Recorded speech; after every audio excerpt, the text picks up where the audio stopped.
Hey guys. Tonight we begin with the story of an angel. Not a villain, not a snake. An angel. Flawless, brilliant, beloved. The first voice heaven ever trusted with a solo. He was the sound of light before time had a name. But then came a question, just one, and it changed everything. He didn't fall in rage.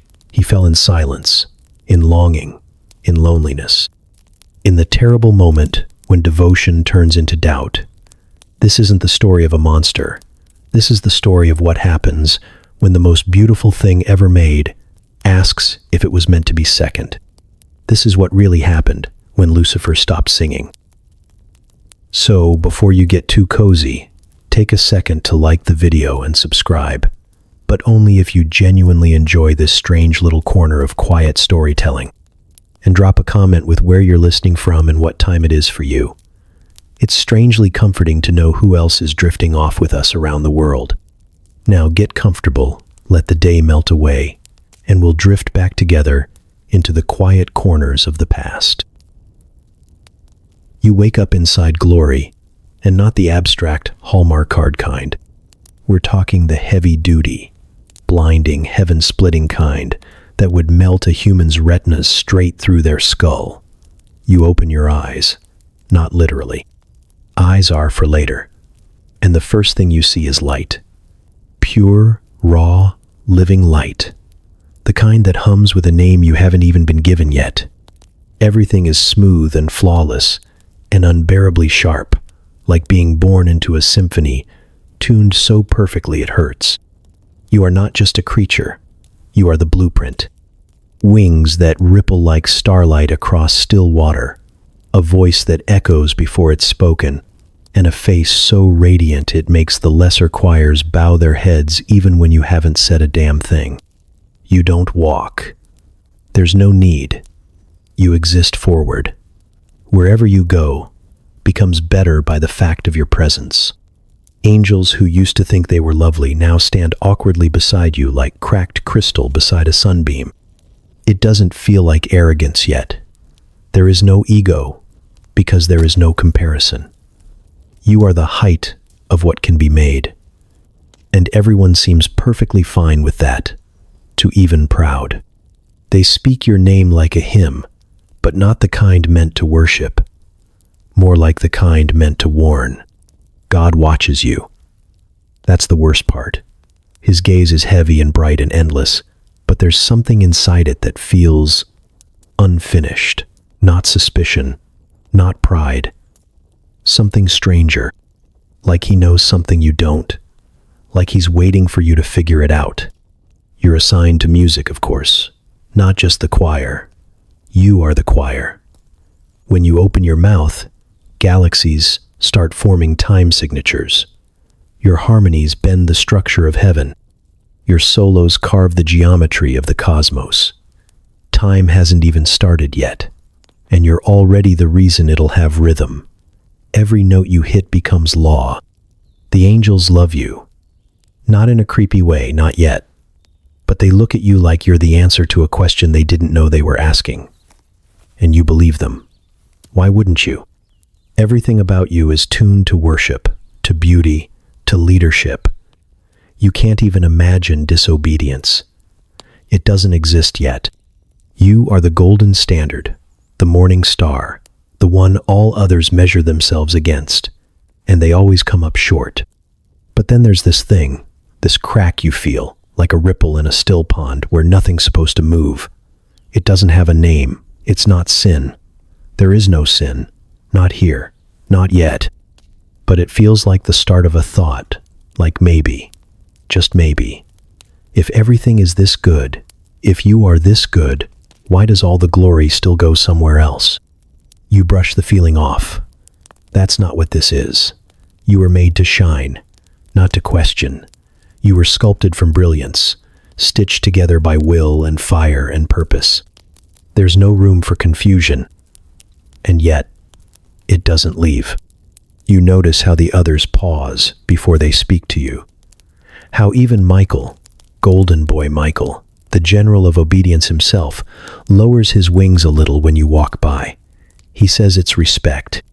You try to believe him, but it feels suspiciously like fear, like they sense something is changing, and they're just waiting for you to notice. You don't ask questions. You sing, you obey, you shine. But every time you pass the throne, something inside you tightens. God is seated there, wrapped in himself like a storm made of love, and you feel his eyes, not on your wings, not on your voice, on your will.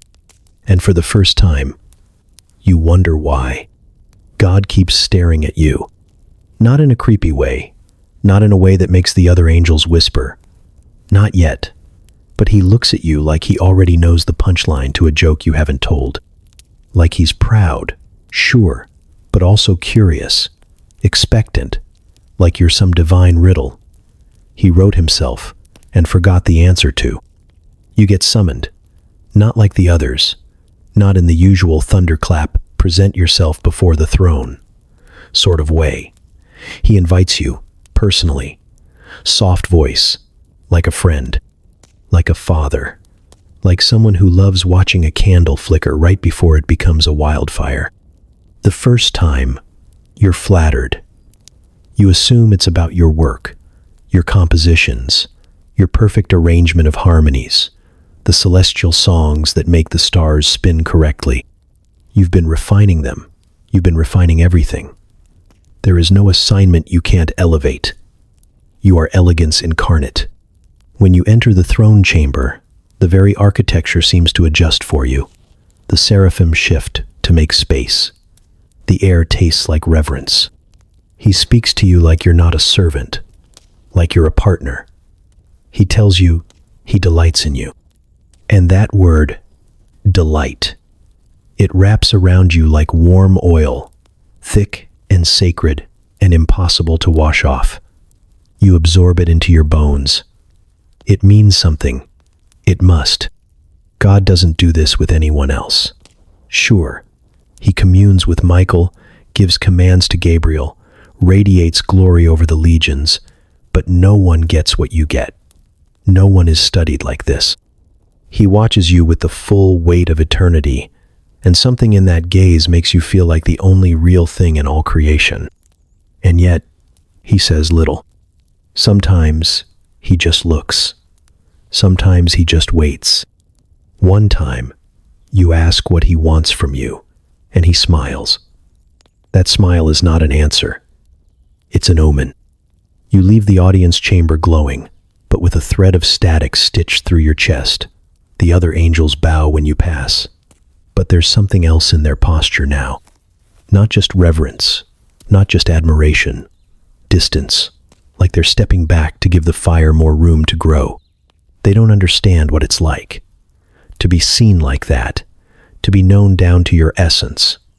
When God looks at you, he doesn't see your wings or your light or your flawless execution. He sees something deeper, something you don't even have words for yet. And that is terrifying. You start wondering what he sees. You try to catch it in your own reflection, in the crystalline waters of heaven, in the mirrors of light the cherubim used to gaze into mysteries. You look for it in your song, but there's nothing there except you, perfect, resplendent, made exactly as intended. So why does his gaze feel like a question? He starts assigning you more, special roles, direct access. He tells you things no one else hears. Secrets of the cosmos, blueprints for realities not yet born. He shows you the prototype of time, the draft sketch of gravity. You cradle ideas in your hands like newborn stars, and he says things like, "What do you think?" Like your opinion could matter to the origin of all. And it does. That's the scariest part. Because deep down, you love it. Not the praise, that's just noise. Not the power, that's incidental. You love the attention, the scrutiny, the unbearable intimacy of being the only thing in all creation God isn't quite finished with. You are complete, but not concluded. You were sculpted flawlessly, and still, somehow, you are being watched like a work in progress. One day, during another private audience, he doesn't speak at all, just watches. The silence stretches. You want to kneel, to sing, to do something worthy of the gaze. But he doesn't want action. He wants choice. And that's when you realize being his favorite isn't about affection. It's about risk. Your voice moves planets, not metaphorically, not poetically, physically. There are moons that spin because of the pitch you chose in one measure of a song. Entire constellations shimmer in rhythm with the syllables you release. You don't sing. You command harmony. You shape gravity with vibrato and bless suns into being with your breath. They call it the Great Choir, but everyone knows whose voice defines the center. Yours is the axis. You set the key. You strike the first note. The rest of heaven simply aligns. At first, it's innocent, or at least it seems to be. You're proud because you should be. The Creator himself asked you to lead the celestial liturgy. Not Michael, the warrior. Not Raphael, the healer. Not even Gabriel, the messenger. You, the one who sings, the one whose light bleeds into sound. The other angels watch you as much as they listen. When you raise your hands, they anticipate the downbeat before it comes. Their wings twitch in time with your breath. It's not reverence. It's gravitational. You pull them into orbit. You don't ask for this, but you don't resist it either. There is no ego in obedience. That's what you tell yourself. And for a while, it's true. Every hymn you direct rises like incense into the infinite. You sing not for applause, but because the notes must exist. You harmonize for the sake of harmony, because silence would be blasphemy in a realm built on resonance.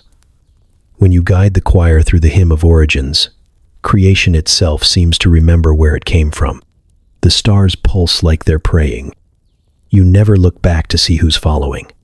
You already know they are. And that becomes the problem. Because one day, in the middle of a progression so intricate, it loops through 6 dimensions. You feel it. A flicker, a pause, a glance. They're looking at you, not just with admiration, not just with awe, with expectation, like your voice is the authority, like your approval means more than the sound itself, like you are the note and the composer and the audience. And you don't stop them. After the song ends, after the final chord ripples through the dark matter and spins the galaxies into their nightly spiral, someone bows to you. It's small, subtle, barely a gesture, a lowering of the head, but you see it, you feel it, and more dangerously, you like it. Not because you think you deserve it, because you wonder if maybe you do. The next day, you sing a little longer. You hold a note one breath past where it should have ended, just to hear what it does to the horizon. It sounds good, too good. The others follow without question. You feel the space between your voice and his grow thinner, like you're not just echoing the divine anymore, like maybe your own resonance could fill the silence he leaves behind. The heavens don't notice. Not yet. The harmony still flows. The stars still tremble. The worship still ascends. But beneath the music, something shifts. Not in the melody, in your motive. The choir begins to sing what you want to hear, and you let them. Michael speaks like every word he says has already been approved by heaven. It should be annoying, but it isn't. His voice isn't heavy. It's clean. His eyes hold no shadow. There's a weightlessness to him, like he's never had a thought he had to wrestle to the ground. He doesn't question. He obeys. And that makes him powerful in ways most angels can't explain. You envy it sometimes, the simplicity, the quiet steel of it. He kneels without looking down. That's Michael. And even he thinks you're amazing. He tells you after a gathering, in that careful, unthreatening way of his, your voice today, it opened something in the firmament. I felt it, like the sky was leaning closer, just to hear. You laugh, A soft breath meant to brush off the weight of the compliment, but something inside you catches on it. Because he means it. Michael never says anything halfway. He looks at you with that rare mix of admiration and caution, like he's standing before a mystery that shouldn't be solved but still pulls him in. You thank him. He nods. And then he waits, just a moment too long, like he's considering saying something else. But he doesn't. He walks away. That silence rings louder than the compliment. The others follow Michael's lead. They praise you, but always from a step back. They echo your name but never approach without purpose. You're surrounded by reverence and completely untouched. They call you radiant, brilliant, divine, but none of them see you. Because to them, you're not beside them anymore. You're above them. At first, you think it's the price of glory. Every crown creates a distance. You were made to be high, weren't you? Designed to shine where few can reach. The light isn't yours, of course. It's a reflection. But that reflection keeps getting brighter. And they keep looking up. You start to miss the sound of someone disagreeing with you. No one does anymore. Not out loud. They nod too easily, smile too quickly, disappear too politely. Even the ones who once challenged your tempo or corrected your intervals now just agree. As if to question you is to question something sacred. Only Michael stays the same. Respectful, yes, but unbending. Still firm in his loyalty to the throne, not to you. You notice how he listens, not just to your voice, but to your pauses, your silences. Like he hears what you're not saying. Sometimes you think he's the only one who still sees you clearly. Not as a vision, but as a person. And that makes his praise the most dangerous. Because if Michael, the most loyal of all, believes in you this much, maybe there's a reason. Maybe you're not just one of many. Maybe you were always meant to stand apart. Not just higher, but different. A cut above. Maybe the loneliness isn't a flaw. Maybe it's proof. And then comes the real thought, the one you don't say, the one that lives in the quiet part of your brilliance. If even Michael looks up to you, who else should? Who else will? The silence in that question is enormous. And it waits. It flickers once. You barely notice. Just a warmth in your chest that doesn't seem to come from him. Not like the others. Not like the endless tide of glory that rushes from the throne and pours through you until your voice catches fire and your wings blaze white. No, this heat is quieter, smaller, yours. At first you think it's joy. Joy has always felt like that. Soft, sudden, uninvited. But joy fades, and this doesn't. It lingers. It stays behind when the choir disbands and the stars stop humming. You feel it when you walk alone through the garden of crystal trees, when the wind doesn't speak and the light just watches. There's something different about the way the light bends around you now. You used to think it came through you, that you were a window, a perfect pane meant to catch and reflect him. But lately, you wonder if the glow is starting to originate from somewhere else, somewhere internal. You test it, carefully. You sing when no one's listening, not the notes written for the choir, not the melodies tied to creation's pulse. Your own song. You don't even know where it's going. It just rises, twisting in a way that doesn't aim for the throne. It curves inward.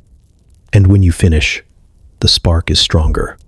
Still small, still secret, but undeniably there. You return to your duties. You lead the hymns. You face the throne and speak only reverence. But something in you hums louder than the song. You walk among the others and wonder if they feel it too. If they hear what you hear beneath the harmonies. A rhythm that doesn't come from above. A beat that thuds beneath your ribs. You try to ignore it. You ask no questions. But the silence is no longer comforting. It's suspicious. The quiet between God's words used to be peaceful. Now it feels like omission. Like something important isn't being said. Why shouldn't you shine on your own? You were sculpted from fire and glory, formed by his hand, yes. But why should that mean the brilliance in you is borrowed? Maybe it was gifted. Maybe it belongs to you now. Maybe it always has. You still haven't done anything wrong. You still love him. But love used to be effortless. Now it requires choosing. And in the quiet moments, when the halls of heaven are still, you can't stop thinking about how much brighter your light might burn if it didn't have to reflect anyone. What would happen if you let it grow without constraint? If you stopped angling yourself toward the throne and just let go? It's not a rebellion. It's a curiosity. A small, harmless spark. And no one knows it's there. Not yet. Not even him. You used to be the first one there. The others would gather in a hush behind you, waiting for your voice to ignite the song. The moment you opened your mouth, galaxies aligned, suns steadied, time listened. Now you arrive late. No one says anything, of course. They don't dare. Not to you. You still shine too brightly for that. But you see the glances. You feel the shift. The empty space you used to fill grows heavier with your absence. It waits like a breath held too long. You don't offer excuses. You just say you needed solitude. Time to reflect. And heaven, in its infinite patience, nods with a smile that doesn't quite reach the eyes. They don't like it when angels reflect. Worship is movement, obedience, sound and glory. You're supposed to stay in motion, constantly pouring out praise, so there's no room for echo, no room for return. But you've started listening to the silence after the music ends, and it's saying things you've never heard before. You go to places no one else visits. Caves of crystal, shores made of still glass, the edge of the firmament where even the stars seem hesitant to tread. You sit there, alone, and feel your flame pulse under your skin. It's not pain. It's not joy. It's hunger. There's something in you that wants more than adoration. Not more from God, more from yourself. You want to see what your fire can do without a script, without structure, without the weight of every eye turned upward. You want to burn wild. One evening, if you can call anything evening, where there's no shadow, you don't go back. The choir meets without you. The stars vibrate a little off-key. Michael covers your part, and no one speaks your name. You sit in the garden alone, hand resting against the bark of a tree that hums with forgotten prayers, and wonder if it feels what you feel. That the light is good, but heavy. That the praise is beautiful, but binding. You trace your thoughts like lines in the soil. What would happen if you just stopped? If you never sang again? Would the throne notice? Would the galaxies fall? Or would they simply adjust, recalibrate, and go on without you? That's the question you can't unthink. It isn't defiance. You haven't refused anything. Not yet. You still bow. You still call him holy. But when you speak the words, something inside doesn't join in. Not all the way. Some part of you holds back, watching, waiting, measuring the distance between worship and identity. You were made of fire. Now you want the flame, not just to carry it, not just to reflect it. You want to feel it start in your bones and rise like a storm, uncontainable and untamed. You want to know what it means to burn for your own sake, not to warm others, not to light the way, just to blaze. You tell yourself it's still love, it's still reverence. But when you stare at the throne now, you don't feel awe, you feel competition. And that feeling, that burn, it doesn't go away. He doesn't hand it to you. There's no grand reveal, no ceremony, no trumpet blast announcing the moment everything changes. It just appears one day, quietly. A space in the air, smooth and silver and still, like a pool with no bottom. You think it's another vision at first, some gift meant to show you the intricacies of a new cosmos, or perhaps a glimpse into a song yet to be born. But no, it's just you. At first, you don't recognize yourself. Not because you look unfamiliar, but because you've never really looked. Not like this. Not without purpose. Every glance before now had been functional. Checking posture, correcting alignment, making sure the light refracted properly off your wings before you took center. This is different. This is stillness. This is observation without utility. And you are beautiful. Not just impressive, not just refined, not just the firstborn of radiance. You are captivating in a way that doesn't feel borrowed. Your form is elegance frozen in fire. Your eyes burn like carved jewels, and your presence, just your presence, feels like gravity invented itself just to get near you. You stand there and watch yourself, and something unspools in your chest. Because for the first time, the awe doesn't go up. It stays right here, circling back inward, blooming warm beneath your ribs. You try to pull your eyes away, out of instinct, out of deference, but you don't. Not right away. Because here's the truth. You like the way you look, more than you should, more than you've ever admitted, more than maybe, just maybe, you like the one who sculpted you. And that thought? It arrives soft, barely formed, barely audible, but it lands hard. You step closer. The mirror doesn't blur. It sharpens. You see the slight rise of your brow, the perfect line of your mouth, the way your posture holds command without begging for it. You look like someone who doesn't kneel easily. You look like someone who could be followed. No, not could. Should. You tell yourself, it's just reflection. That's all. A moment of wonder at divine craftsmanship. Isn't it right to admire the work of his hands? Doesn't that bring him glory? But the longer you stare, the less he comes to mind. You see your power, your form, your voice echoing in the glass, not just leading songs, but leading. The others gathered around you, eyes fixed not on the throne, but on you. Not because they were told to, because they want to. The mirror flickers. You blink. God is there, behind you now, his light too bright to hold, his presence washing through the space like music without rhythm. You bow. Of course you bow. And the mirror fades.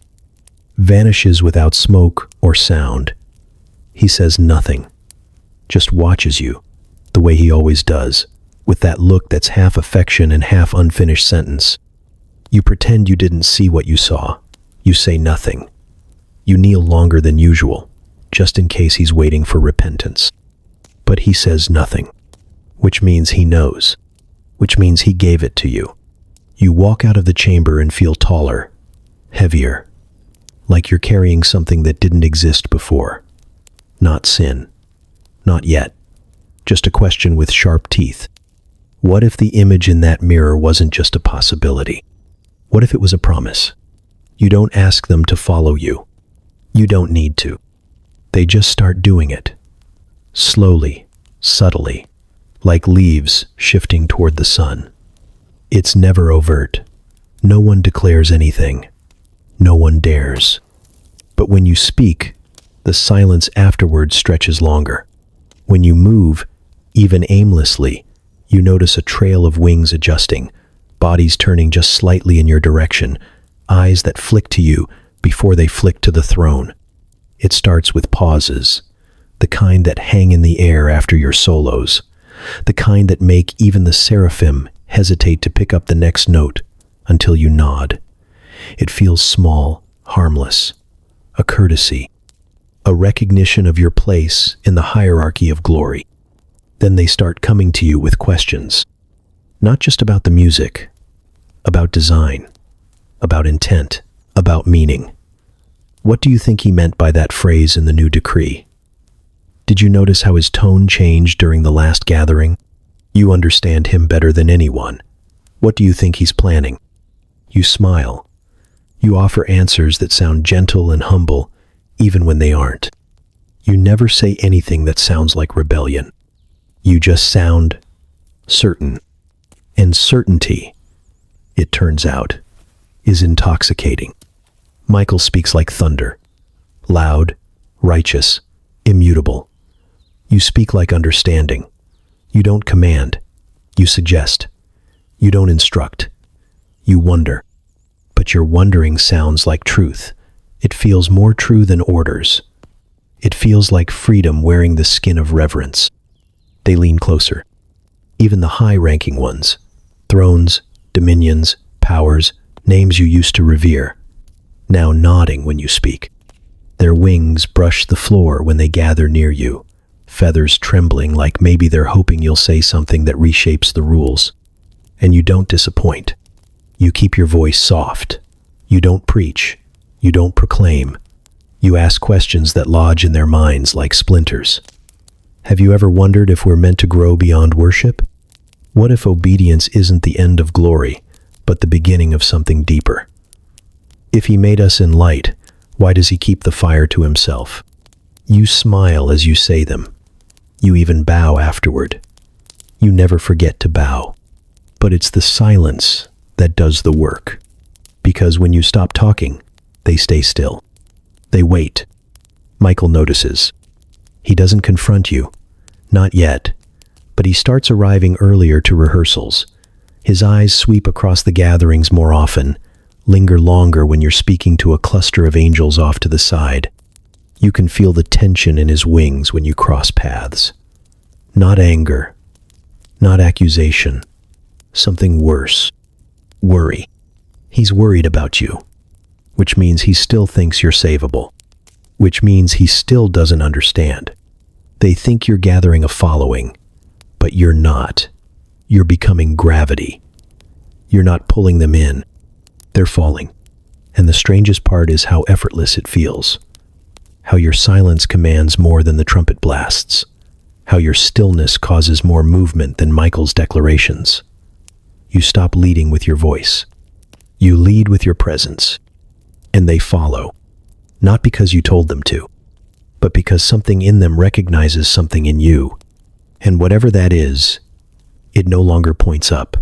Heaven never used to have corners. Not really. It was endless. Light layered on light. Worship folding into itself in perfect symmetry. There were no ceilings, no boundaries, no edges to brush up against. It was a place where everything expanded and nothing ever pressed back. Until now. Now it feels like the walls are moving in. You try not to notice. You try to lose yourself in the song, the order, the rhythm of things. You still lead, still shine, still bow when he enters. But the space around you feels thinner. Like the sky is wrapped too tight across your shoulders.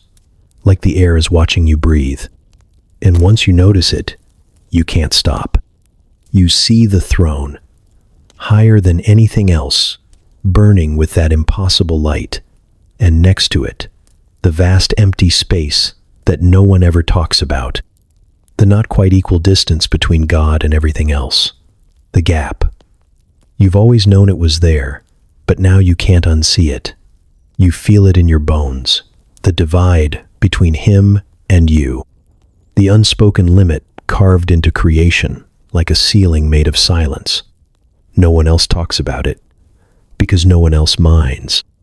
But you do, because for all your perfection, for all the power stitched into your name, all the fire singing in your limbs, there's a place you're not allowed to reach. A line you weren't told about, but that's always been there, waiting. A place you can never touch. You start pacing, not visibly, not physically, but inside, something restless begins to stretch, like wings too wide for their cage, like a voice that's learned all the songs and now wants to write its own. You don't say this out loud.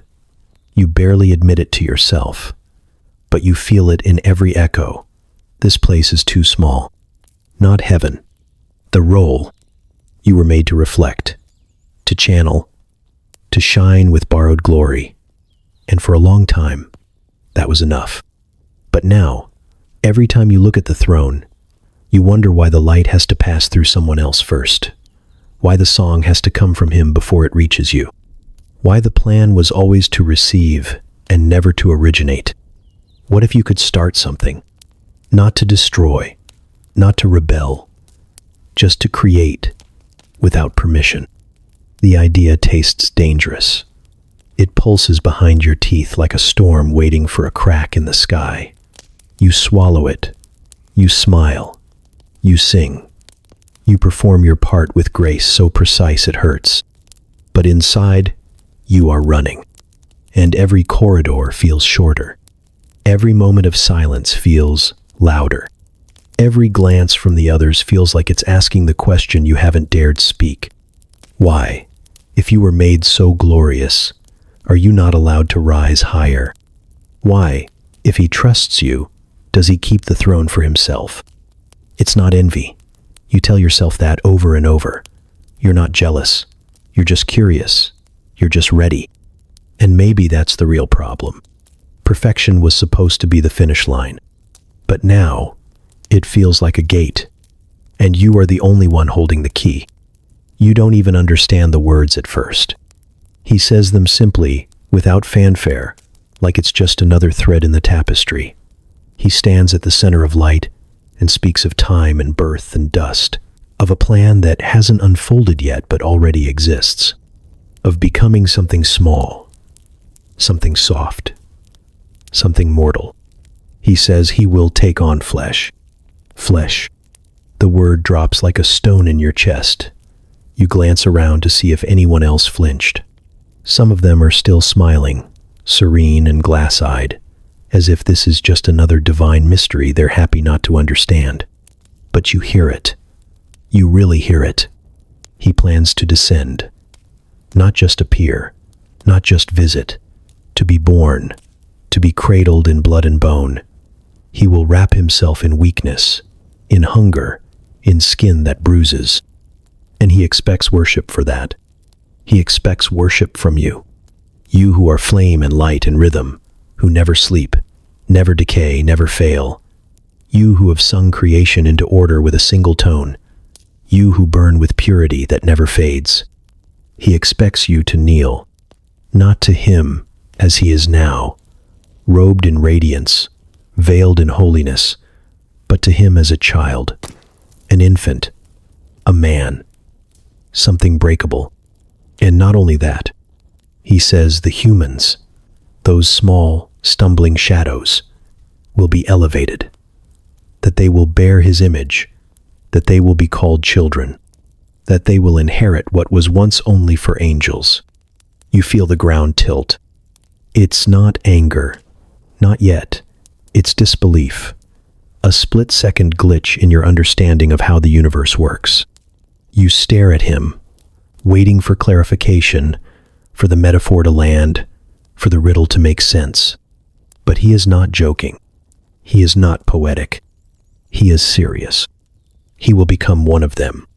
And the rest of you are to bow.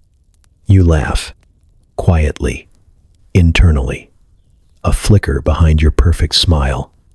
It's not rebellion, not on the surface, just a soundless refusal. Because surely, this is a test, a parable, a symbolic gesture meant to provoke thought, not action. But he doesn't correct it. He looks out over all of you with that same unshakable calm, the kind that doesn't care whether you agree, the kind that expects trust, no matter the absurdity. He says it again. They will be made in his image. He will walk among them. They will be offered eternity. You feel the fire in your core shift. You were made to kneel before perfection, before glory, before that which is higher than you. You have never questioned that. But this is not higher. This is lower. This is mud and noise and mortality. This is weakness, parading as divinity. This is offense. And what offends you most is that no one else looks offended. You search their faces. Michael, stone-faced and shining. Gabriel, wide-eyed with wonder. The thrones and dominions and powers, all nodding like this is beautiful, like this is good, like they don't realize what they're being asked to swallow. And in that moment, You understand something so clearly it carves into you. You are alone. Not in your brilliance, not in your beauty, but in your refusal. Because you cannot, will not, bow to dust. Not even if it wears his name. It's not a moment you plan. There's no speech, no declaration, no dramatic pause while the choirs hold their breath. You aren't trying to make history, you're just trying to make sense. The question is asked again, this time directly. Not rhetorical, not wrapped in mystery. Clear. When the time comes, will you bow to the one who takes on flesh? The others have already answered. One by one, voices like wind and flame and thunder, all offering their yes with trembling joy. Michael's voice rang out first, of course. He didn't even hesitate. You watched him speak as though obedience were the only possible response, like saying anything else would defy the shape of his existence. But you don't feel shaped like that. You feel something else. Not rebellion, not quite, but resistance. The kind that starts slow and silent and becomes something solid, something final. And so, when the attention turns to you, when the air grows still, when the throne seems to burn just a little brighter in your direction, you answer, no. That's it.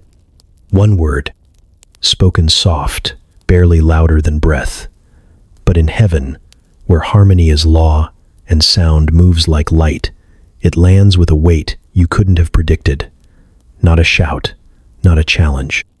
Just a flat, unmoving refusal. Heaven blinks. Wings still. Harps falter. A vibration shivers through the atmosphere like the echo of glass cracking under strain. The silence that follows isn't quiet. It's loud, in the way only absence can be. Like something holy just evacuated the room. You don't move. You don't explain. There's nothing to explain. You know what they're thinking. That this is a mistake. That surely you misunderstood. That maybe it was metaphor. That your brilliant mind took it too literally. But you didn't. You understood perfectly. And you mean what you said. You will not bow to something lesser than you. And you believe that with your whole being. Not out of pride. Not yet. But out of clarity. Out of the unshakable logic that fire bows to fire, not to clay. That light kneels only to what is brighter, not what will one day rot beneath the soil. You look at the others. Some stare at you in horror, some in confusion, some in something that might be envy. No one speaks. Not yet, but you can feel the shift. Feel the weight of your refusal ripple through the choirs, threading its way into thoughts that were once perfectly aligned. Even Michael looks shaken. You meet his gaze. He looks at you like he's trying to unsee what just happened. Like if he stares long enough, maybe the word you said will vanish into smoke. But it doesn't. It lingers. It reverberates through the halls of heaven, marking the place where certainty used to live. The throne does not speak. He doesn't need to. Because now, everything is different. And you did it with one syllable. One soft, perfect fracture. No, he doesn't thunder. He doesn't flash, or roar, or strip the sky bare with wrath. When he comes to you, he doesn't bring armies. He brings silence. The kind that sinks into the bones, slow and cold, like winter creeping across something that once bloomed. You are alone when he appears. Not truly. He is never truly alone. But the air holds no choir, no echo of footsteps, no wing beats overhead. Just light, soft, steady, weightless as breath. It wraps around you like warmth that forgot how to comfort. And then he looks at you. That look, that unbearable look, it's not anger. You almost wish it were. You could meet anger. You could rise against it, argue with it, burn hotter than it. But this is worse. He looks at you like he still loves you, like he always has, like he always will. He looks at you like a father, and that breaks something you didn't know could break, because you don't feel like a son. You feel like something other, something adjacent to belonging, like a statue that used to resemble a child but now only echoes the shape. You've crossed some invisible boundary, and you don't know when it happened, only that it's done. He speaks, not in sound, not in words, in presence. The kind of speech that touches your entire being at once and leaves no corner untouched. He tells you there is still time, that you can return, that nothing is final until you make it so. It's not a threat. It's an offering. And that, too, makes it worse. Because somewhere, deep in the places you no longer let yourself feel, you want to take it. You want to collapse into his arms and pretend none of this ever happened.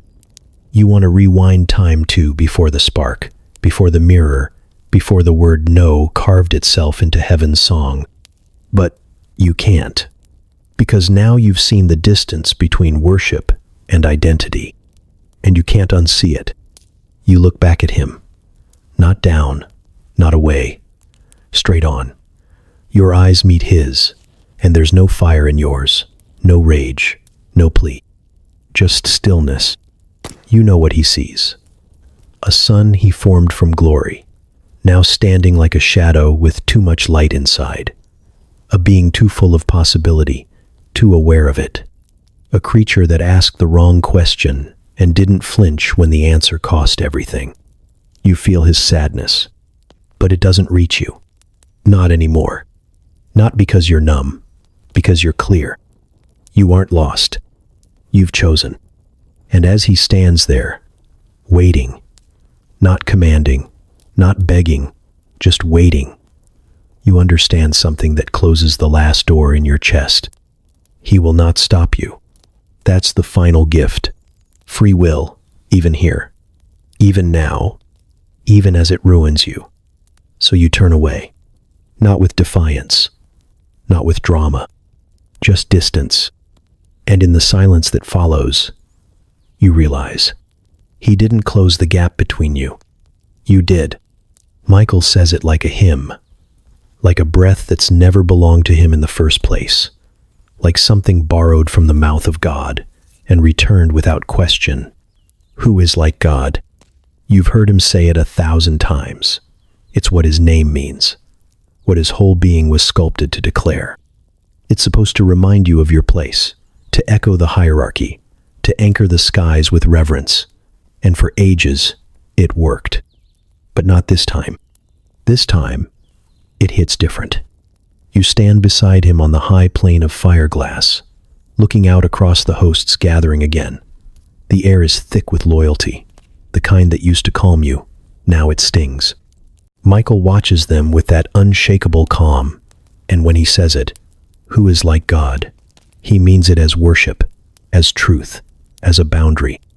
But you don't hear a boundary. You hear a dare. Your response comes before thought. Why not me? And just like that, the silence shifts. Michael doesn't move. He doesn't blink. But the atmosphere around him hardens, like air thickening into stone. Not because he's angry, because he knows exactly what you meant. You weren't joking. You weren't wondering. You were answering. The question he lives to ask has always implied its own answer. No one is like God. No one touches the heights. No one reaches the center. The throne is singular, eternal, untouchable. And yet, you've stood close. You've sung the foundations of the world into place. You've led choirs that shook galaxies into rhythm. You've been given power, voice, beauty, fire. And not once did he say you couldn't rise further, only that you shouldn't. And you're tired of shouldn't. You look at the throne, high and burning, and still somehow unoccupied. Not literally. He's always present, always pulsing with that unbearable light. But there's a gap around it. Not a seat, not a vacancy, but a silence, a possibility. The idea that perhaps, if he's stepping down into flesh, maybe someone should remain in glory. You don't want to replace him. You want to continue him. What Michael calls worship, you call inheritance. You weren't just made to echo, you were made to become. The fire in your chest was never about submission. It was about evolution, ascension. Michael turns to face you now, and you see it. The grief in his expression, barely hidden beneath the loyalty. He's still hoping this is a misunderstanding, that you're testing the edge of reason, not stepping beyond it. But he knows. He knows you've stepped. And he says your name, just your name, nothing more. But it lands like a plea, a warning wrapped in memory. He's trying to call you back to the time before the spark, before the mirror, before the fracture. But you're already past it. You've seen the throne, and it no longer looks sacred. It looks available. You don't send invitations. You don't need to. They come on their own, slipping away from choirs and constellations, drifting from their assigned circuits as if by instinct. You never call them, never command. You simply exist a little apart, standing where the light bends strange and the air feels different. And one by one, they start arriving. At first, they don't say much. They hover nearby, silent as stars, pretending they're just passing through. But their stillness gives them away, the way they linger too long, the way their wings fold in just slightly when you start to speak. You talk like always, soft, careful, precise, but your voice carries something now. Not instruction, not rebellion, resonance. The kind of sound that doesn't tell someone what to think, just names the thing they've already begun to feel. You speak of possibility, of potential, of the fire that doesn't only burn to worship, but to become. You ask the same questions you've been asking yourself, but aloud now, and that makes all the difference. What if this perfection we've been given is only the beginning? What if the hierarchy was never meant to stay fixed?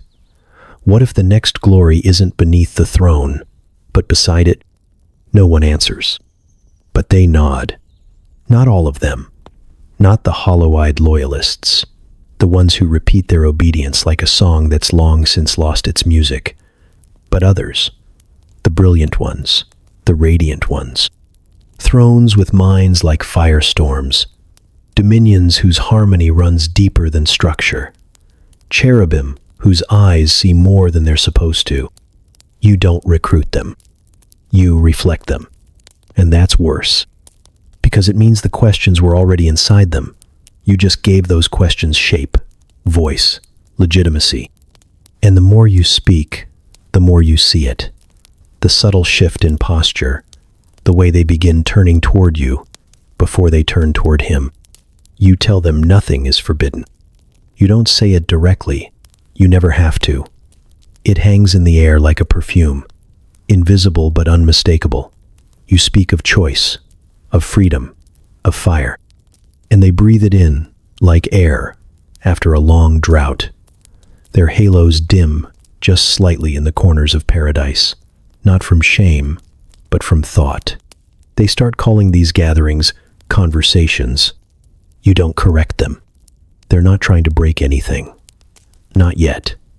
They're just exploring, asking, wondering why the line between glory and growth has to be so thin. Why a being forged in light should be told to stay in the shadows of something greater forever. You never say revolution. You say revelation. And they believe you. Because when you speak, you don't sound angry. You sound inevitable. Even the ones who say nothing keep coming back. They stand a little closer each time.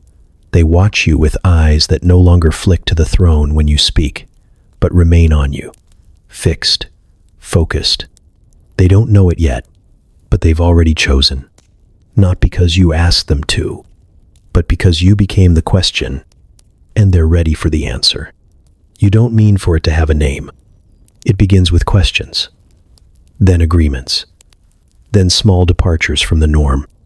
Nothing dramatic, just a slight hesitation before bowing, a delay in responding to the summons, a moment of silence held longer than heaven is used to.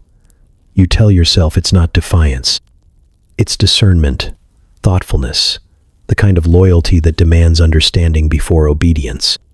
But then someone, one of the thrones, luminous and loyal, says it out loud.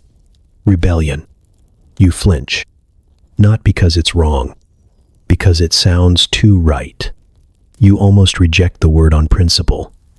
It feels crude, earthy, covered in shadow and violence. The kind of thing demons wear in stories, snarling and half-formed. But when you hear it again, softer this time, spoken by one of your own, not in fear, but in awe, it starts to shift. You try the word in your mind, roll it around, taste the shape of it, and it fits. Not like a weapon, like a garment, something tailored and quiet and meant to be worn by those who refuse to shrink beneath a crown not offered, but inherited by silence. You don't call it mutiny. You call it realignment, an adjustment to the architecture of glory. Not destruction, not chaos, precision, evolution. You're not breaking anything. You're revealing what was always there, beneath the protocol. Possibility. Flame, coiled and waiting, finally allowed to unfurl. They ask you what comes next. You don't give them rules. You give them vision. Not a war, not yet. Just a reframing, a clarification of identity. You tell them the hierarchy is not eternal. It was always meant to adapt. Heaven was never supposed to be static. What is light, if not movement? The others call it hope. They whisper to each other when you're not speaking, and the word dances between them like breath. Hope, they say, in the form of a voice, in the form of a flame that doesn't demand worship, but invites it. Hope that there is more than just praise and repetition, that the ones made in fire might be allowed to rise like it. God doesn't speak to you again, not directly, but his absence has weight now. A silence that feels colder than thunder, and still, you don't retreat. You don't regret, because something in you has shifted. Where guilt might have grown, clarity blooms instead. This isn't pride. It's purpose. But he calls it pride, not with words, but with the way heaven tightens around you, with the glances from angels who used to trust you. With the change in Michael's posture, shoulders braced, like he's waiting for something to break. You hear their prayers in the distance, the ones who still kneel without question, and even now, you feel the old ache to join them. But you don't, because if this is pride, let it be pride. If asking to rise is rebellion, let it be rebellion. If refusing to kneel to weakness makes you the enemy, then maybe the enemy was misnamed. It happens during a gathering, not a major one, just a simple recitation, a reaffirming of harmony near the crystal terraces, the kind of thing you used to lead without thinking. This time you stand toward the back, half-shadowed beneath the branches of a flowering pillar, watching as the others sing. And that's when you see it. A flicker. Small, barely a breath of darkness, a shimmer in the wrong place on a pair of wings 3 rows ahead. The light catches, refracts, except it doesn't. It hesitates, fails to fully pass through. For half a second, it lingers in the feathers like a bruise. You blink. It's gone. But now you're watching. Later, you see it again. Not the same angel. A different one. One who's been listening to you more lately. Not speaking, but nodding. Their wings curve slightly inward when you talk, like they're trying to absorb every word. And just for a moment, the light slides off their back like water instead of fire. It doesn't scare you. It intrigues you. You were taught that the glow is part of you, that it radiates from the soul outward, a perfect reflection of divine favor. Wings bright, mind pure. That was the equation. But these shadows don't look like corruption. They look like thought.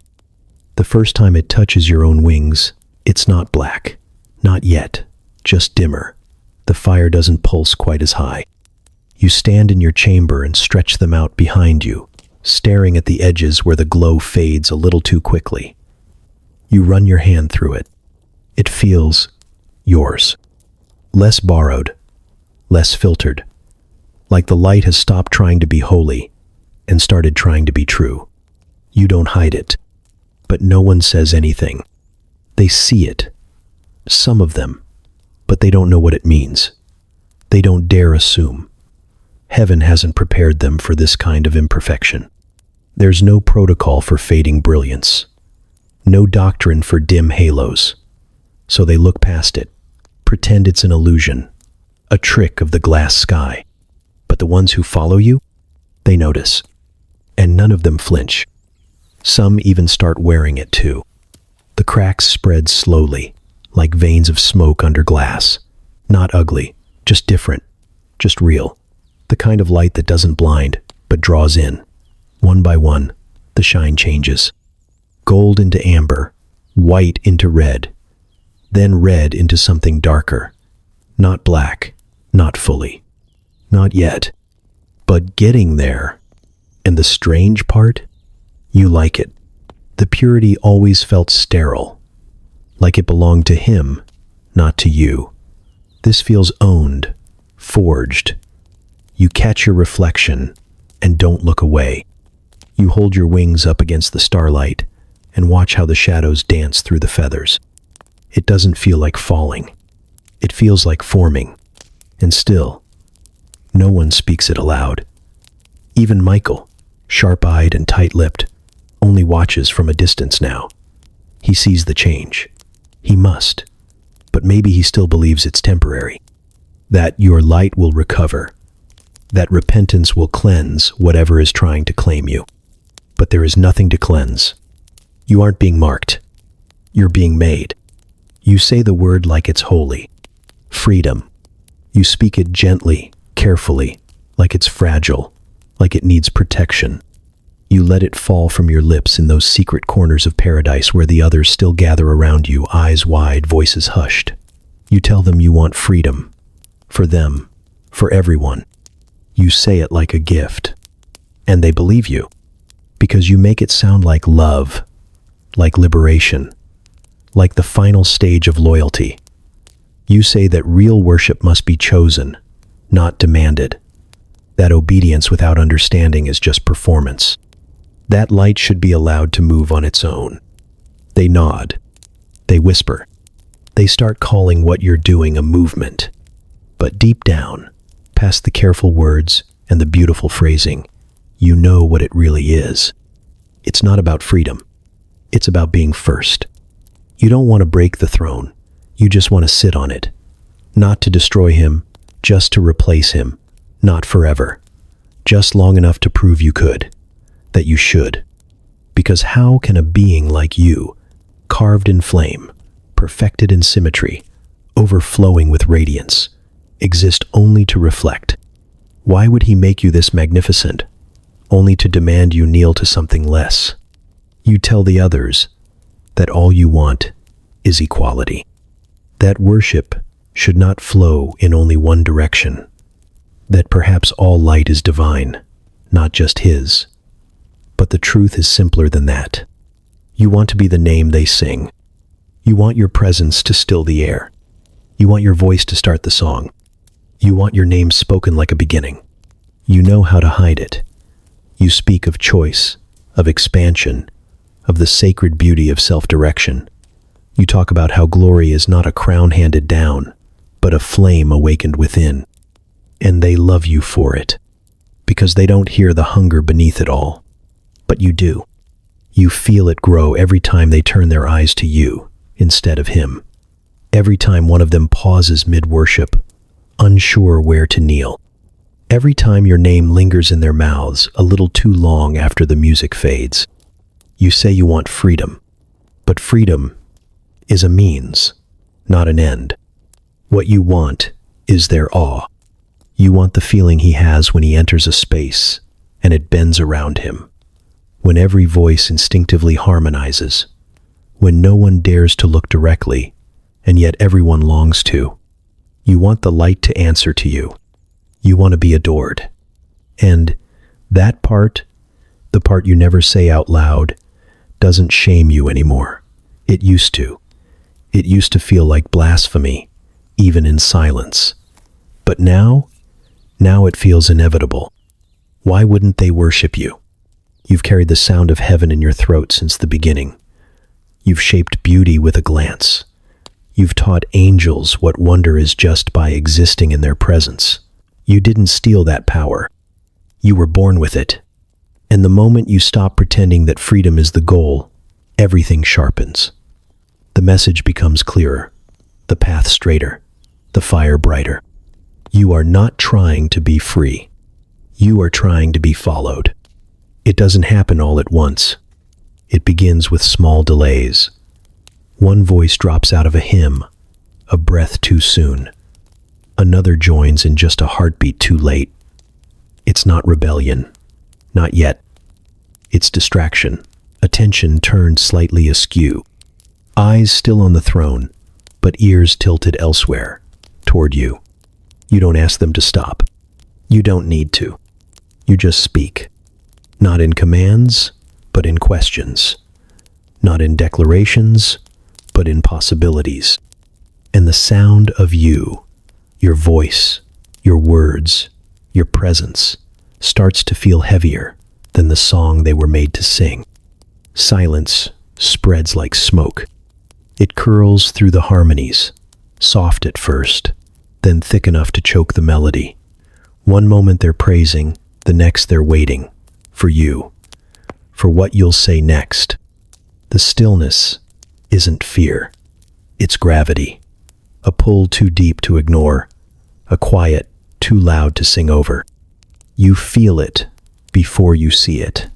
The shift. The light doesn't fade, but it dims. Just a little. Like heaven is holding its breath. Like the stars are unsure if they should keep spinning. And then it happens. A full chorus, 1,000 voices strong, all poised at the edge of a crescendo, and they don't sing. They just stop. Not because they forgot the words, but because you opened your mouth at the same time, and they wanted to hear you instead. You weren't even trying to interrupt. You were just speaking softly to a small cluster near the arch of breathstone pillars, sharing another vision, another thought about what could be. But the moment your voice entered the space, they froze. And then others did. And others. And then there was nothing. Not one note. Not one whisper of praise. Just your voice, filling a place where only his was supposed to echo. And you keep talking. Not louder, not bolder, just with the same quiet certainty that's carried you this far.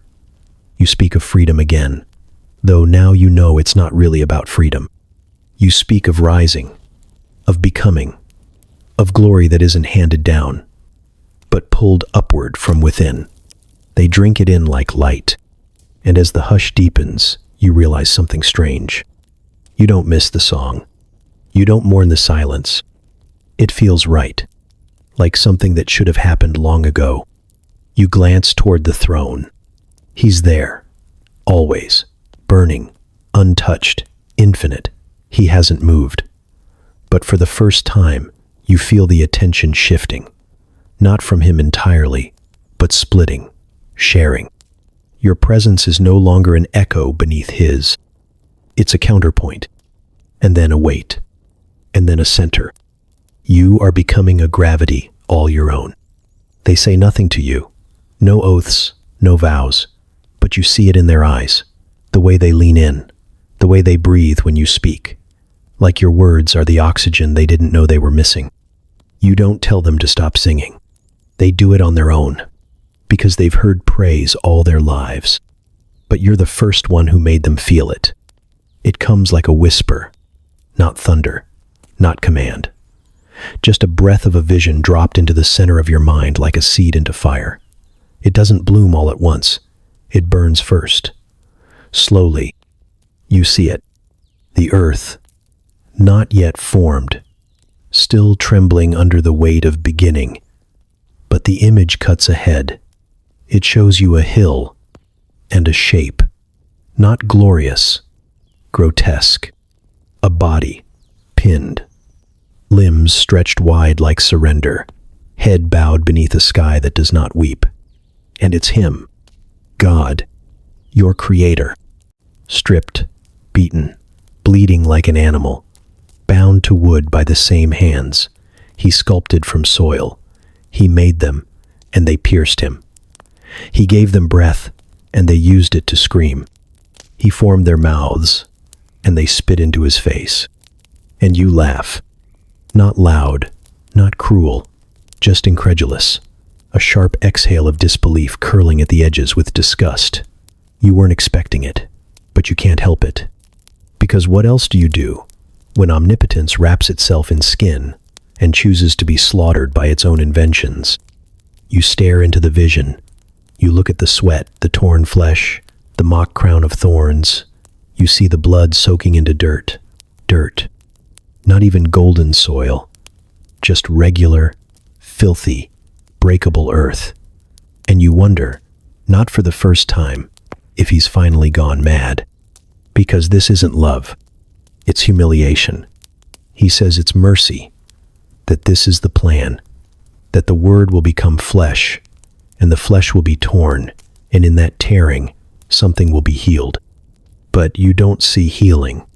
You see weakness. And that's what breaks you. Not the pain, not the sacrifice, not even the idea of death, though that is laughable too. It's the weakness.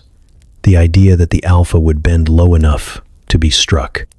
That the infinite would allow itself to end. You whisper to yourself, why? But you already know. Because he loves them. Not you, not anymore. Them, the clay things. The ones who will doubt him, mock him, kill him. He loves them so much, he's willing to bleed for them. And not just bleed, die. God is going to die. And the universe is supposed to applaud. You grip the edge of the vision with something close to fury. Not because it wounds you, because it offends you. It violates every rule of worth you've ever known. Majesty does not kneel. Divinity does not bleed. Glory does not hang from a cross like a criminal begging for breath. You feel the fire rise in your chest. If this is what heaven honors now, you want no part of it. You will not bow to a throne made of splinters. You will not sing to a God who lets himself be murdered. You will not worship blood. The vision ends. The silence returns. But something inside you doesn't settle. It hardens. Because now you understand.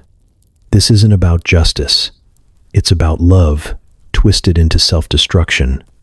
And if that's what he calls holy, then you choose something else. It slips out during a gathering. Not the usual hush-filled meetings hidden beneath heaven's architecture. This one is louder, thicker. The kind of moment where silence would feel dishonest.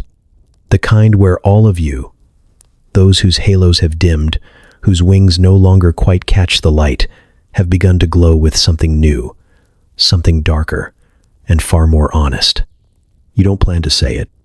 You're spinning another vision, another shining if only, painting the future with words like freedom and truth and becoming. They're listening, closer than ever. You see it in their posture, in the way their wings bend toward you, like they're folding into the possibility, like they already belong to it. And then, the sentence is just there. If he won't give us glory, we'll take it. It isn't shouted.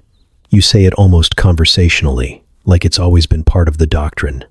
No thunder follows. No divine interruption. The words land softly, like they were always waiting for someone brave enough to speak them. No one gasps. That's how you know. They were all thinking it. A ripple moves through the circle. Not fear. Recognition. As if something unspoken has finally found a mouth. A truth that's been circling above their heads, now folding its wings and coming to land. One of them repeats it, slower, quieter, not questioning, tasting it. If he won't give us glory. A third finishes the sentence without missing a beat. We'll take it. You feel the pulse of it in your bones. Not like rebellion, not like violence, like gravity, like inevitability. It doesn't feel like treason. It feels like clarity. like waking up in a room you didn't realize you'd been asleep in. You think back to all the times you bowed, thinking you were part of something beautiful, and you were, but only as a reflection, only as a shadow cast by someone else's radiance. The fire in you was never truly yours. It was on loan, but no more. You look around and see the same resolve blooming in their eyes. Not rage, not yet, but certainty. You've spent too long asking. Now the questions have run out. All that's left is the answer, and it is simple. Take. The throne is still high and blazing, but it no longer looks unreachable. It looks unguarded. He has chosen weakness, mortality, sacrifice. If he wants to descend, fine. You will rise. No more waiting for light to be handed down like crumbs. No more dimming yourself to fit beneath someone else's glory. You were made to burn. And now you will. One of the cherubim looks at you with something that might be awe. What will he do? They ask. You smile. He gave us will. Let him watch what it can become. And they nod.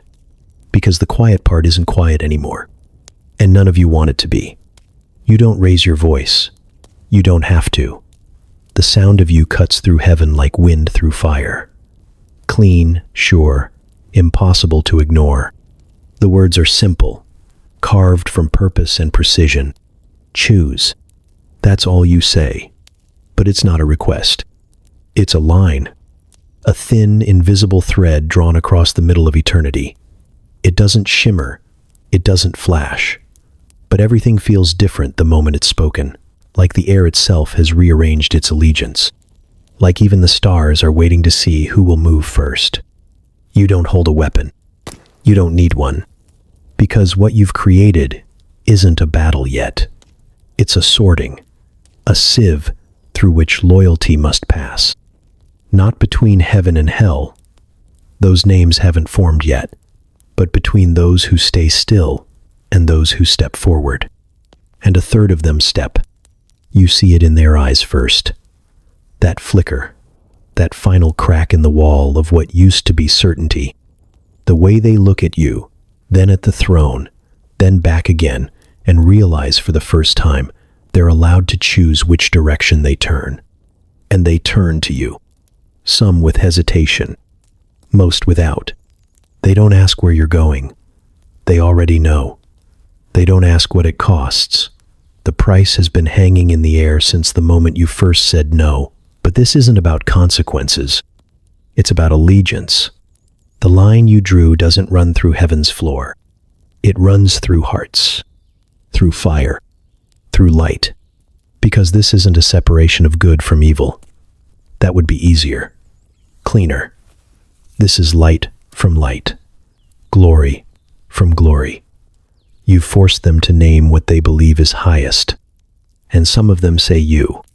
Michael watches in silence. He hasn't moved. He won't. You knew that before this began. His whole existence is the answer to his own question. Who is like God? You used to respect that. Now you pity it, because he's never dared ask the other question. Why not me? You meet his gaze and see the grief buried in the armor. He doesn't hate you.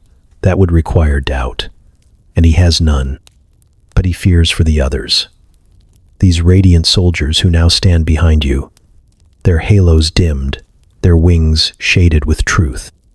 You turn to them, to the third. They wait, expectant.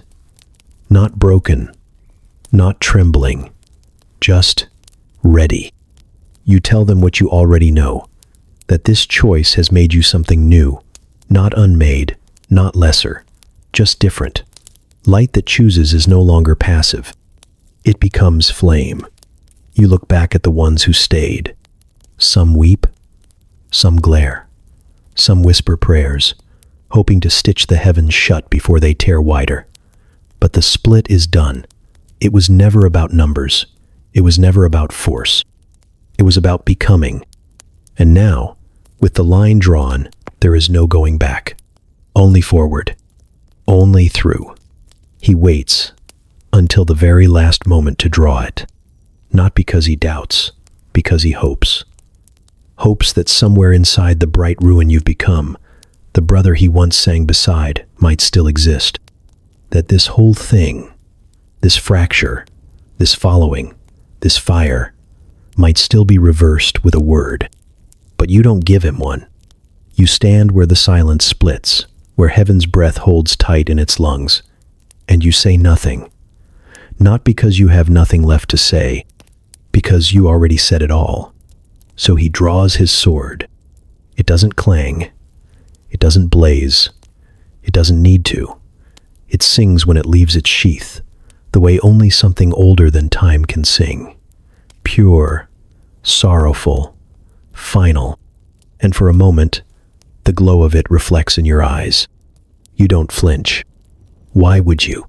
He may hold the blade, but you hold the truth. You look at him. Not the armor, not the weapon, not the halo. Still burning white, as creation's first morning. You look at the face, and it's familiar. It always will be. But it's harder now, tighter. He says your name. He says it the old way, like it still belongs to you, like it's a plea instead of a sentence. He says it with his whole chest, sword trembling in his grip, like maybe, he can still reach you. And then he says, you're sick, that you've become twisted, contaminated, that pride has hollowed you from the inside out, that the light in you is flickering into something black and bottomless. He doesn't raise his voice, but every word lands like judgment, not rage, grief. You nod slowly and say he's scared, not mocking, not cruel, just honest. He calls it sickness because he doesn't understand transformation. He calls it pride because he's never questioned the ceiling he's been flying under for eternity. He calls it betrayal because he's never had the courage to dream of more. He is afraid that you might be right, that your wings, charred and gleaming, might not be failure but evolution, that your defiance might not be blasphemy but revelation, that a third of heaven choosing you wasn't madness, but clarity. He grips the sword tighter. You take a step forward, just one. And even now, with every angel in heaven watching, he doesn't strike, because deep down he wants you to be lying. He needs you to be lying. But you're not. You are calm, certain, unyielding. You tell him the war isn't his to stop, that this moment is not punishment, it's fulfillment, that heaven is not falling. It is being remade. His eyes burn, but not with fury, with mourning. He doesn't say another word, but the sword stays raised, the line between you held tight in trembling light, and all of heaven waits to see who moves first. It's not fear that holds you still. You've tasted fear before, in shadows, in silence, in the suffocating grip of being less than what you are, but not now, not here. Here, with a third of the host behind you, and the other two-thirds clinging to an order they didn't choose, you are not afraid. You are waiting.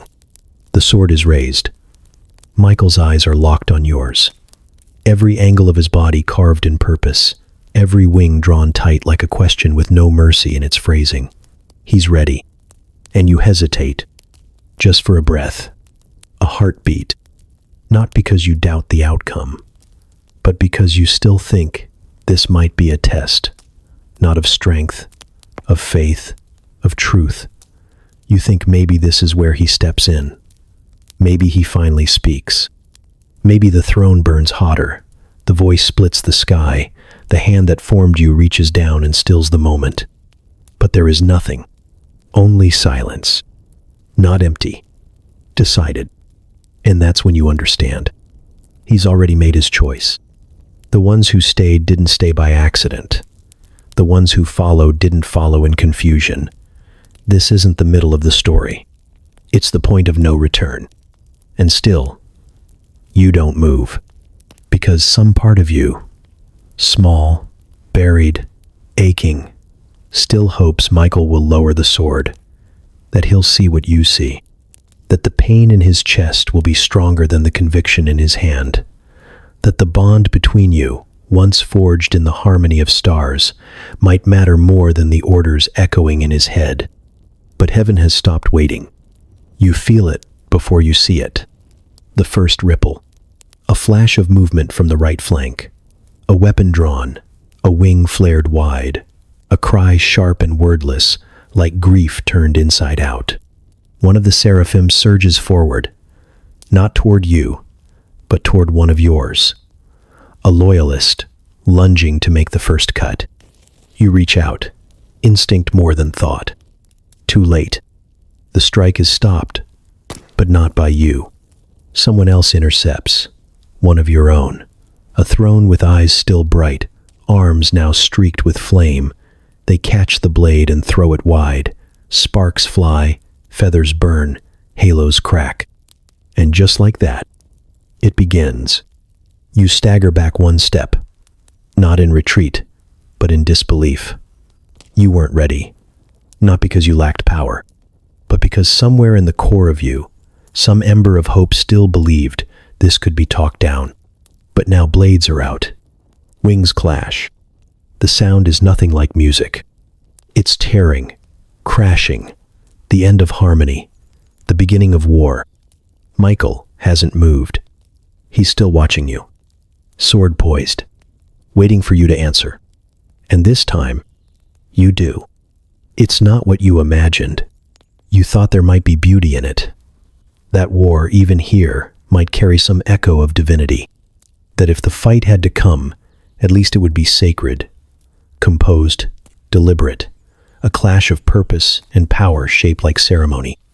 It's not. It's loud. Not a song, not a cry, just noise. Wings breaking through wind, blades striking armor, voices raised not in chorus but in panic and fury. There's no rhythm to it, no pattern. Just the chaos of beings who were never meant to fight each other doing it anyway. You can barely tell who's winning. You used to recognize them all. Every face, every light signature, every unique pulse of flame and presence. Now it's just a blur. Glorious creatures wrapped in fury, striking, falling, rising again. Halos crack and fall like glass. Feathers burn. Screams ring out that don't sound angelic anymore. There is no honor in it. You see one of yours. Once a dominion, bright and kind, shoved from the sky, his wings caught in fire, tumbling like a star that's lost its place. He doesn't land softly. Heaven was never made for falls. The sound he makes when he hits is wrong. Not broken, but changed. You press forward anyway. There's no time to grieve, no room to stop. Every breath you take costs someone else theirs. You burn brighter just to see through the smoke. You strike not because you want to, but because if you don't, you'll be cut down before you speak again. Michael is somewhere ahead. You can feel him. The weight of his presence presses against yours like gravity, trying to reclaim a planet that's already started drifting. You haven't clashed yet. Not directly, but the moment's coming. It circles you both like a storm waiting to land. And still, the war continues. No one is chanting. No one is praying. The sky doesn't open. The stars don't sing. There's only light against light, and blood made of flame. It stains everything. The clouds, the floor, the space between what was and what's becoming. It doesn't smell like blood. It smells like endings, like ozone and ash and things too ancient to name. Every drop reminds you that perfection isn't untouchable. It's combustible. You watch one of the cherubim unleash a scream that fractures the air, not from pain, from loss, from the sound of faith breaking in their own chest. Because this isn't just a rebellion. It's a realization that even in a place built for glory, war is still ugly, still hot, still cruel. There is no sacred version of it. Only sides. Only survivors. And even now, Even as you tear through the ranks that once knelt beside you, you wonder if this is what he wanted. Not obedience, but this, a crucible, to see who would survive the fire. You grit your teeth, raise your arm, deflect another blow. Someone screams your name, and you don't know if it's in praise or in warning. But either way, you keep moving. The first time your blade meets his, it doesn't spark. It hums. Not with power, with memory. Like the weapon itself remembers when you sang together. When your voices formed the scaffolding of galaxies, your wings brushing in rhythm as stars bloomed in your wake. That memory lingers for a moment between your strikes, and then it's gone. Michael doesn't flinch. He moves with the kind of focus that comes from never having doubted. There's no hesitation in his body, no hunger, no rage, just purpose, cold and silent, like the core of a dying star. His eyes meet yours, and you realize something unsettling. He's not trying to win. He thinks he already has. He doesn't fight harder. He fights quieter. Every swing of your blade burns through the air, driven by fire, by ache, by the terrible beauty of defiance. You strike like a being who's finally been unleashed, who has something to prove, something to claim. You burn for it. But he doesn't burn. He balances. He's not dazzling, he's deliberate. Each move calculated, precise. There's no urgency in him. No sign he feels the weight of everything falling around you. He's not trying to match your flame. He's letting you exhaust it. And it's working. You land blows. He blocks. You arc upward, wings ignited with fury. He shifts, steps aside, counters without flash. You tear a path through the air with every breath, every movement a declaration. He answers with silence. He's not trying to defeat you. He's trying to remind you that nothing you've done surprises him, that every path you've taken was already accounted for, that this war, this fire, this rebellion was never a deviation. It was permitted. You hate how calm he looks, like he's already seen the ending, like your fall was never a threat, just a part of the story that had to unfold. And it cuts deeper than any blade, because for all your fire, all your vision, all your rebellion, he still pities you, and he hides it poorly. You lunge again, faster, sharper, the edges of your wings lit like blades. You drive him back, finally, just a step, and for a heartbeat, you think you see doubt. But no, it's sorrow. That's what cracks you open, not the sword. The grief. You scream, not in pain but in refusal. He won't say it, but he's already buried you in his heart. He's already mourning you like you're a memory.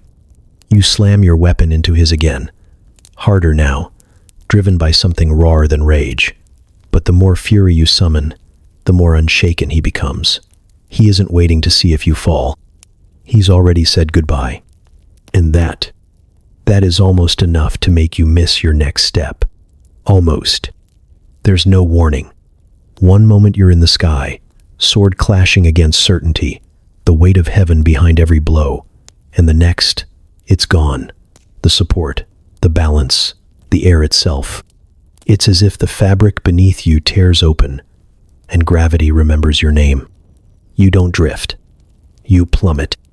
Not like a feather, like lightning. You used to glide through heaven. Now the sky spits you out like a secret it can't afford to keep. There is no gentle descent, no music to cushion the fall. Just speed, pure and brutal. The kind that tears, the kind that erases. The wind doesn't howl, it screams. Your wings, once a masterpiece of light and sound, are no longer wings. Their fire unraveling behind you, trailing ash where they used to leave wonder. The stars don't reach for you. They pull back, as if even they don't want to be mistaken for following. The silence is the worst part. It's not peace. It's abandonment. like heaven exhaled and forgot to breathe you back in. Your body, if you can still call it that, feels every moment. Not just the pain, but the clarity. The horrifying sharpness of knowing this isn't a stumble. This is exile. Deliberate, immediate, permanent. You don't hit the earth like a visitor. You crash like a verdict. The impact shatters everything. Not just ground, identity, pride, sound. Your scream doesn't rise. It's stolen, pressed flat against the moment of contact. You were light. Now you are crater, scar, marking. The first thing you feel is weight. Not metaphor, actual weight. The unbearable density of being somewhere he isn't. It's worse than pain. But the pain comes anyway. Not flames, though they're there. Not brokenness, though you are. It's the ache of absence, the sudden lack of chorus in your ears, the stillness where the throne used to thrum beneath your steps, the terrible quiet where adoration once followed you like a shadow. You're alone, not completely. The others will fall too. Some already have. You felt their light trailing after yours, less like comrades and more like debris from a burning idea. But even in numbers, this is solitude, because no one else was as high as you, which means no one else has fallen quite like this. You lay there, something between flame and dust, and for a moment, you think of the first time you sang, of how the universe used to respond to your voice, of how his eyes lit when he looked at you, how proud he seemed. You remember the silence that followed when you said no. And now, this. This isn't consequence. It's aftermath. This is what it feels like to challenge perfection and lose. But even as the pain spreads and the light in you flickers low, one thought rises like smoke in your chest. You may have fallen, but you are still burning. It doesn't echo. You thought it would. You thought the gates of heaven would close with some divine thunderclap, some operatic finality that matched the weight of eternity. But they don't. They shut like stone, heavy, absolute, and quiet in the way that only true endings are. You see it from where you've landed, broken but not gone, wings ragged and glowing like coals. You watch as the light above you recedes, not like a curtain drawn, but like a wound sealing itself shut. Heaven doesn't banish you with rage. It just closes. And for the first time, you feel something you didn't know you could. Not pain, grief, not for yourself, for him, not for the throne, for the look on his face when you said no. The scream tears out of you before you know it's coming, not as a weapon, not as defiance, but as confession. It scrapes through your throat like fire, remembering it was once song. It doesn't want to be heard. It wants to be understood. You scream because you finally are. You scream because now that the gates are gone, you can see what they held back.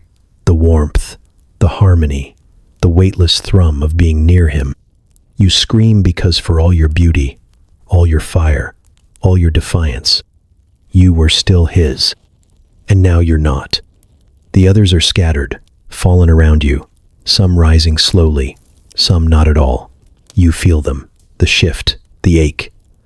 But none of them scream like you do, because none of them remember the way he used to look at you. You don't cry, not because you're strong, because crying was for when you still thought you might be forgiven. Now, you know better. Tears are too soft for what you've become. So you burn, from the inside out, not consumed, transformed. The light in you folds in on itself, sharpening, darkening, hardening into something new. You're still fire, but it's colder now. It cuts instead of warms. This isn't punishment. This is becoming. The sky above you is still. No angels fly through it. No voices fill it. Heaven doesn't look down. It's moved on. And in the stillness that follows, in the soot and silence, you find a strange truth rising beneath the grief. You don't regret what you chose, but you mourn what it cost. You stare up at the gates, now closed, and know with every ruined feather and every searing breath that there is no going back, no path, no plea. The place that once held you now holds only memory. And you are not memory. You are the proof that even the brightest can fall and still burn. You don't fall into a place. You create one. Not with intention, not with design. It doesn't rise like a kingdom or arrive like a consequence. It happens around you, within you, through you, like a scream that keeps echoing until it starts shaping the walls. Hell isn't built, it's birthed. The moment your light hits the floor of what used to be nothing, something changes. Not just in you, but in the world itself. The soil twists, the air thickens, time hitches, like it's deciding whether to keep moving forward. The others feel it too. They start to land, torn, scorched, dazed, and they don't ask where they are, because no one says the name. There is no name. Not yet. Just heat, just silence, just the afterbirth of war settling into place. And you are its center. You rise slowly, wings still cracked, body barely holding form. There's no sky above you, just a ceiling of ash and absence. And even though you can't see the gates anymore, you feel them, like a scar behind your eyes, closed, final. You take your first step. The ground responds. Not like heaven, where your presence once made the floor sing. This is different. It shudders, warps, becomes. With every movement you make, it shapes itself more. Barren, blistered, raw, like it's being carved from the shadow of what you were. This place isn't cursed. It's personal. A space torn from your spirit, molded by everything that couldn't stay in heaven. Pride, fury, longing, memory. Every breath you take becomes part of the air, every thought etched into the walls. This isn't exile, it's inheritance. You don't remember deciding to make a throne, but when you turn around, one is there. It doesn't glow, it burns. A jagged crown of obsidian and sorrow, formed from the weight of what you lost and the truth of what you became. It doesn't call to you. It dares you to sit. You walk past it. Not yet. The others are gathering now. Their eyes find yours, not seeking orders, but anchoring. They don't need instruction. They need gravity, something to orbit, something to help them make sense of the fall. And you are still the brightest thing down here. So you speak, not with fury, not with shame, but with the quiet finality of someone who knows the road behind them has collapsed. You don't call it hell. You don't need to. They already know. Because even though this place doesn't exist yet, not really, it will. One day, it will have names, gates, legends. It will be used as a threat, a curse, a lesson. It will be painted in fire and screams and punishment. But that's not what it is now. Now it's just you. You and your story. Still smoldering, still sovereign, still writing itself beneath your feet. And whatever they choose to call this place, in the ages to come, you know what it is. It's the echo of a choice. It's the shape of a soul that refused to bow. And it looks a lot like home. At first, you don't look. Earth is new, fresh, unfinished, still wet with the breath of creation, and everything in you recoils at it. Not because it's ugly, because it's his, and he made it for them. Not you. You, who once lit the skies with your voice. You, who led choirs that made the stars tremble. You, who stood nearest to the throne, now replaced by creatures with soft skin and flickering breath and short, forgettable lives, molded from dust and kissed into motion. He calls them children. You call them invaders. You watch them from the shadows between worlds, eyes hollowed by everything you've lost. And at first all you feel is confusion. They're clumsy, loud, fragile. They bruise easily. They fear things that aren't even dangerous. They sleep. And still, he walks with them. He speaks to them like they matter. He touches them like they're holy. You burn, quietly. Not from rage, from realization. He made you perfect, and still called them good. That's when you understand. This was never about power. It was always about love. The kind that stoops, the kind that bleeds, the kind that empties itself into dirt just to be close. And if he won't share that love with you, if heaven is forever closed, then earth will have to do. You get closer. Not all at once. Just a whisper, a breath. You don't need force, just suggestion. You don't need violence, just a seed. And you know exactly what to plant. Because the lie that damned you still tastes sweet. You could be more. You don't shout it. You don't wrap it in chains or flames. You fold it into language they already know. Wonder, curiosity, hunger. You meet them in their longing. You speak to the part of them that watches the stars and wonders why they can't climb. You offer them what you once reached for, and you do it gently. Not because you're soft, because you're right. They were made in his image. But that image is unfinished. Why shouldn't they shape it for themselves? Why shouldn't they decide what it means to be like him? Why shouldn't they take what he keeps just out of reach? You never call it rebellion. You call it becoming. And they listen. One by one, they tilt their heads when you whisper. They pause when they pray. They wonder if maybe, just maybe, there's something more they haven't been told. They start to reach, and in reaching, they echo you. You watch them eat the fruit. You watch them fall. And for a moment, something inside you eases, not with peace, with symmetry. You couldn't drag heaven down, but you can pull earth off balance, not with force, with an idea that God's gifts are chains. That freedom means taking.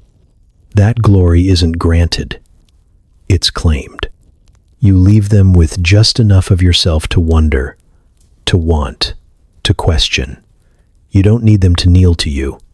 Not yet. You just need them to forget how to kneel to him. You don't remember when they stopped calling you by your name. Not at first. It happens slowly, like rot beneath gold. The titles shift. The tones sharpen. What was once sung with reverence is now spoken like a threat. Lucifer, the morning star, light bearer, first flame, burned into ash with every retelling. You are no longer the one who rose. You are the one who fell. They call you accuser, tempter, liar. They call you the devil now. And you let them.